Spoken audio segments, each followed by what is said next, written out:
নমস্কার বন্ধুরা, আমি সুমন্ত। আপনারা দেখছেন প্রবাসী ব্লগার। আজ আমরা এসেছি ছোট্ট একটা ট্রিট নিয়ে। ট্রিট এটাই, আজ আমার বার্থডে পার্টি হচ্ছে। বার্থডে কিছুদিন আগে পার হয়ে গেছে, যেহেতু রোজা চলছিল, তো তার জন্য পার্টি হয়নি। আজ রোজা, আফটার রোজা সবাই মিলে একসাথে এসেছি। কুনাফা কিস্তা খাবো।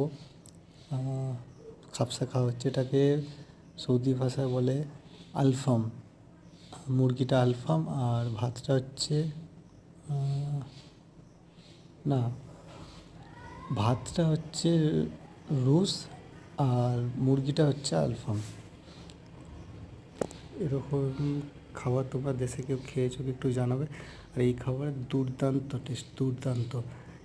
এই খাবার মানে অতুলনীয় খাবার, এর মতো খাবার হয় না।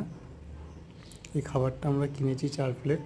4 প্লেটের দাম পড়ছে সৌদি টাকা হিসাবে খুব সম্ভবত 120-25 টাকা এরকম পড়েছে। শুধুমাত্র ভাত, মাংস আর কোক আলাদা, সব মিলিয়ে পড়েছে প্রায় 160 টাকার ওপর পড়েছে। এর সাথে কুনাফা কিস্তা ছিল। কুনাফা কিস্তাগুলো আলাদা অর্ডার করা হয়েছিল। তারপর আমরা প্রত্যেকে একটা একটা করে খেয়েছি। একটা একটা করে কুনাফা কিস্তা খাওয়ার পর আমাদের পোষায়নি, আবার একটা করে এনেছি।